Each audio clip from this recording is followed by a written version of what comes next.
God, I gotta lay off the stronger stuff.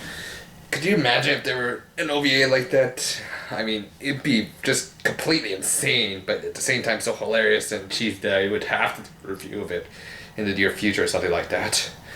Too bad it doesn't exist, or else that'd be great. Nope, for today I gotta get straight into finish up my Melty Blood review with,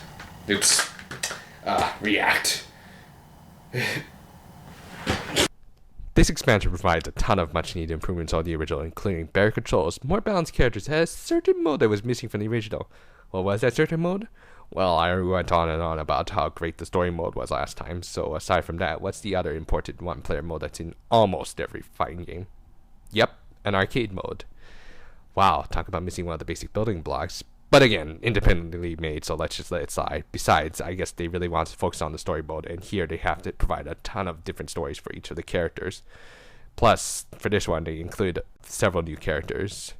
2 new playable characters, and 3 new non-playable characters. The first of the new playable characters is Len, who was the main character of Tsukihime's sequel, Kagetsu Toya. She's your token silent, lowly character who happens to be a succubus. Yeah, a succubus. Wow, don't you love it when anime takes mythology and lore and adds in more? The second new playable character is Yumiska Satsuki. Now, this is an interesting story. This arcade mode was supposedly made to take place after Satsuki's roots ending in Tsukihime. I say supposedly because of the time of this review, this route does not exist. Apparently, Satsuki was supposed to be the main heroine of Tsukihime as opposed to Arcade, but was changed at the last minute. In some routes of Tsukihime and in the manga, she just fades into the background with all the other useless supporting characters. In other routes, she would become a vampire and would meet her unfortunate end at Shiki's hand. And this is just a crying shame because of all of Shiki's love interests. I would have thought that she would have had one of the more interesting stories from what I've read. Now, I don't hold anything against Arcade. I think she's a fine main heroine and everything, but personally I think Satsuki's setup is just a lot more interesting. I mean, of all the main characters in Tsukihime, they either have some kind of insane ability or power, but Satsuki was born just a regular, ordinary classmate of Shiki, and by the end of her route, she would have become an insanely strong vampire and would have defeated the big bad of the story quite easily.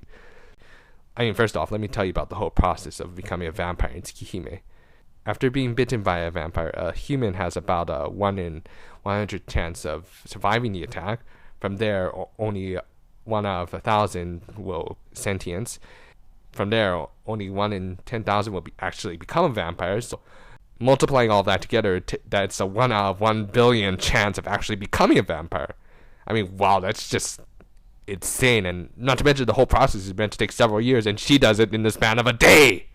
That is just insane, and yet, why is it that this character did not get her own route? I mean, God, that's... I mean, it's just baffling. I mean, I just have to say I feel so sorry for you, poor Sachin. The good news for her is that both her and Ren are awesome additions to this roster. They really are just a couple of my favorite characters to play as. To balance those two out, 2 new boss characters were also introduced. The first one being White Len, an obvious palette swap version of regular Len, talk about cutting corners, and Alzaki Aoko, a mysterious woman from Shiki's past. There's also one more non-playable character who appears in certain characters' arcade modes, who, while not actually a boss character, is certainly a pain because, along with Aoko, they're both beam spammers. As such, they do serve as the SNK bosses of this game. Thankfully, in later editions, they become playable after they've been powered down a lot and aren't so cheap anymore. Unlike the story mode, most of the stories here are a lot less serious and in some cases just a plain-out riot, which I, again, love about this series. It truly completes this game and really gives it a true 2D fighter feel to it with some of that nostalgic gameplay.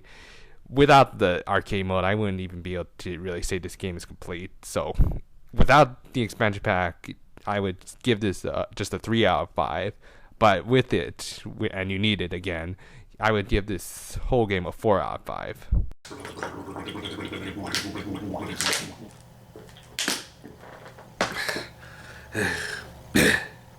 Avoid the strong stuff, my friends. Seems fun at first, but then, at the end, Anyways, that completes my Melty Blood reviews for now. there's still more Melty Blood on the way, along with all those ports to the PS2, which were great, and I'll talk about it in the near future, as well as maybe some certain sake-induced OVAs. Wow. The strong stuff just, well. Anyways, I hope you guys enjoyed watching these OVAs as much as I enjoyed making them. You can patch up Melty Blood React with that same website that I showed you the last time in my last review, as well as maybe, and in the near future I hope to do more reviews like this, as well as maybe some top lists, and maybe, funny, I don't remember having a remote like this. Anyways, I hope you guys enjoyed this review, and I hope to see you guys in the near future. Until then, my hat's off to you guys.